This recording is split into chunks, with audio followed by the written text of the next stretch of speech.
हम कोई आतंकवादी नहीं है, हम कोई बंदूक आने के लिए आए नहीं है, हम अनशन करने के लिए आए लोकशाही मार्ग से। एक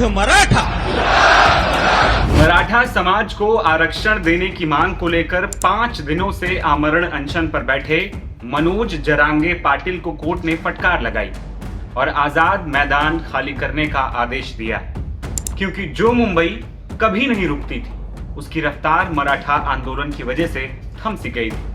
हजारों आंदोलनकारियों की वजह से रेल और सड़क यातायात चरमरा गई थी। इसी कारण बॉम्बे हाईकोर्ट ने सोमवार को मामले का संज्ञान लेते हुए मनोज जरांगे के आंदोलन पर शर्तें लगाई कि 5000 से ज्यादा लोग आजाद मैदान में नहीं नजर आने चाहिए और सड़कों पर ट्रैफिक को नॉर्मल किया जाए। इसके अलावा कोर्ट ने फडणवीस सरकार को भी फटकार लगाई। इससे पहले सरकार से बातचीत को तैयार हुए मनोज जरांगे ने आमरण अनशन के 5वें दिन पहली बार पानी भी पिया। फिलहाल कोर्ट के आदेश पर आजाद मैदान को खाली कराया जा रहा है। जरांगे ने भी अपने समर्थकों से शांति बनाए रखने की अपील की।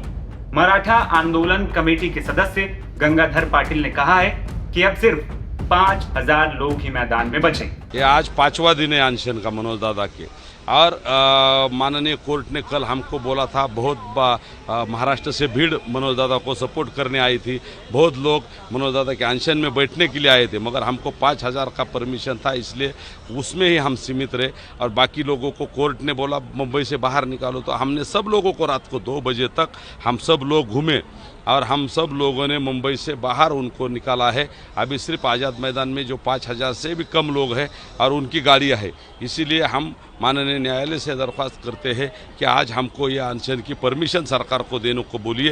पहले दिन दिया था मगर बाद में दिया नहीं। हम रोज़ अर्जी कर रहे हैं मगर हमारी अर्जी खारिज की है। जो एप्लीकेशन हम किए थे अनशन का मुदत बढ़ाने के लिए, आमरण अनशन है इसलिए, मगर 1 दिन का दिया था पहले, बाद में नहीं दिया था, इसलिए वो भी ध्यान में रखिए। और महाराष्ट्र में से पूरे करोड़ों लोग, लाखों लोग मुंबई में आ रहे हैं, उनका कुछ मांग है, इसके बारे में भी माननीय न्यायालय ने थोड़ा सरकार को बताना चाहिए। नहीं है, 5 के अंदर ही है और सब आज़ाद मैदान में इधर उधर वो खाना खाने को ले जा रहे हैं, थोड़ा ये इधर इसके रोड पे कोई नहीं है, कोई रोड बंद नहीं है। जो कल बोला था सब गाड़ियाँ पीड़िया वो निकाल के हम मुंबई लेके नवी मुंबई में लेके गए, मुंबई से बाहर निकाल के गए। अभी हम 5000 के अंदर ही है और माननीय न्यायालय से अपील करेंगे कि हमको भी न्याय दीजिए। ये 6 करोड़ मराठा समाज के प्रतिनिधि मुंबई में आए हैं, तो उनका भी जो मांग है सरकार को पूरी करने को बोलिए। ये भी हम कोर्ट में मांग रखने वाले हैं। और मनोज दादा और मराठा समाज का अनशन जो लोकशाही मार्ग से इधर चल रहा है, स्वतंत्रता से पहले महात्मा गांधी ने भी अनशन किया था, आंदोलन किया था आज़ाद मैदान में। सब स्वतंत्रता से पहले से इधर आंदोलन होते, तो हमको परमिशन देनी चाहिए ना। हम कोई आतंकवादी नहीं है, हम कोई बंदूक आने के लिए आए नहीं है, हम अनशन करने के लिए आए लोकशाही मार्ग से। हमारे डेमोक्रेटिक का जो एक हिस्सा है अनशन, वो हम हमारी मांगे पूरे करने का वो मांग रहे हैं लोकशाही से। दरअसल मनोज जरांगे मराठा समाज के लिए कुणबी का दर्जा देने की मांग कर रहे हैं, जिससे कि उन्हें आरक्षण का लाभ मिल सके। इससे पहले मराठा आंदोलन के चलते शिंदे सरकार ने मराठा समुदाय को 10% आरक्षण प्रदान करने वाला एक विधेयक भी पारित किया था, मगर उसे अमली जामा नहीं पहनाया जा सका था। आरक्षण के अलावा और कौन सी मांग है जिनको लेकर जरांगे अनशन पर हैं, साथ ही मराठा आरक्षण की मांग लगातार क्यों उठती रही है, ये सब आपको बताएंगे।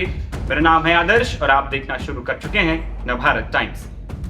29 अगस्त से जरांगे अपने करीब 40,000 समर्थकों के साथ मुंबई के आजाद मैदान में डेरा जमाए हुए। उनकी कई मांगे, जिनमें मराठा समुदाय को ओबीसी कैटेगरी में आरक्षण दिया जाना सबसे प्रमुख है। सोग सवेरे यानी कि सगे संबंधी नोटिफिकेशन लागू किया जाना भी है। मराठा प्रदर्शनकारियों पर दर्ज मामले वापस लिए जाएं, शिंदे समिति को विस्तार दिया जाए, साथ ही हैदराबाद गजेटियर को लागू किया जाए।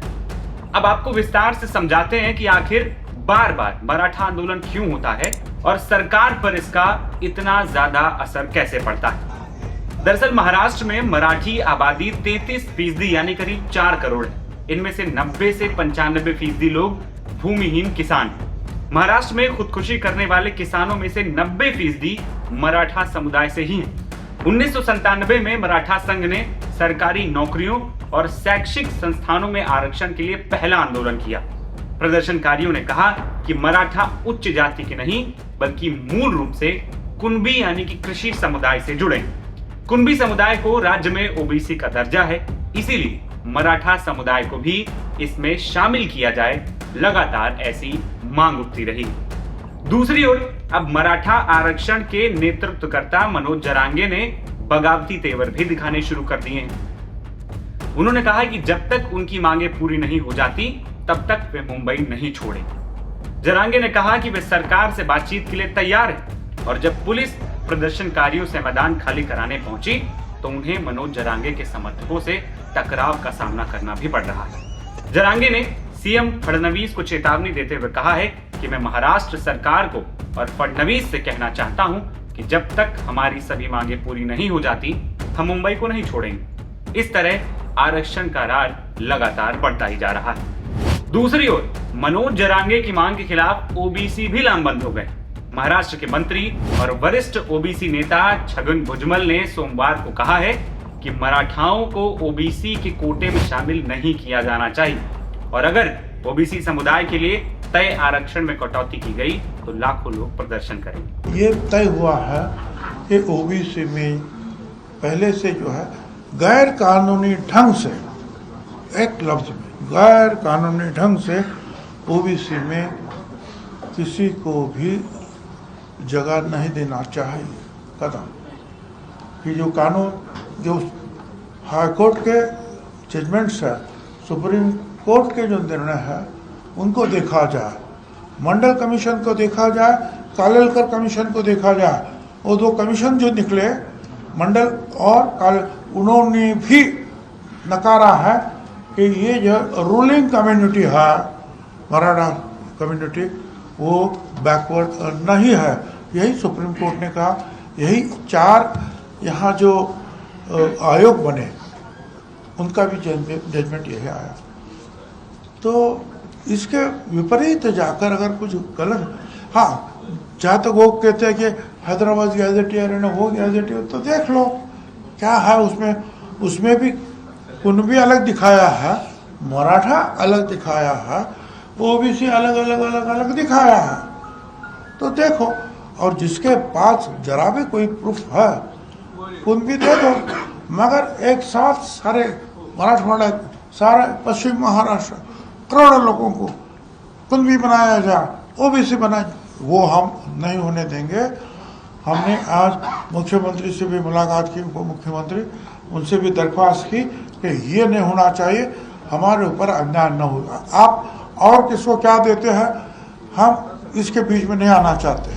मनोज जरांगे की मांग से आरक्षण का मुद्दा मराठा बनाम ओबीसी का भी बन गया है। मनोज जरांगे मराठा समाज को कुणबी जाति में शामिल करके ओबीसी के तहत आरक्षण का लाभ देने की मांग कर रहे हैं। इसके लिए ओबीसी समुदाय के लोग तैयार नहीं।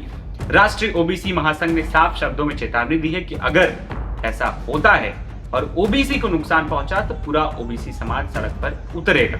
2023 से महाराष्ट्र की राजनीति मराठा समुदाय के गुस्से, हताशा और आरक्षण की मांग के इर्द गिर्द ही घूमती रही। मराठा आरक्षण की मांग को फिर से मनोज जरांगे धार दे रहे हैं तो जवाब में ओबीसी समुदाय भी अपनी सियासी एक्सरसाइज शुरू कर चुका है। चुनाव से ठीक पहले मराठा बनाम ओबीसी की लड़ाई बीजेपी, शिवसेना, एनसीपी की सियासी गेम भी बिगाड़ सकती है। फिलहाल अब सबकी निगाहें इस बात पर टिकी हैं कि आखिर कैसे इस आंदोलन को शांत कराया जाएगा, आंदोलनकारियों को समझाया जाएगा और जिनके साथ अन्याय हो रहा है उनको न्याय दिया जाएगा। फिलहाल इस रिपोर्ट में इतना ही। मेरा नाम है आदर्श और आप देख रहे थे नवभारत टाइम्स। नमस्कार।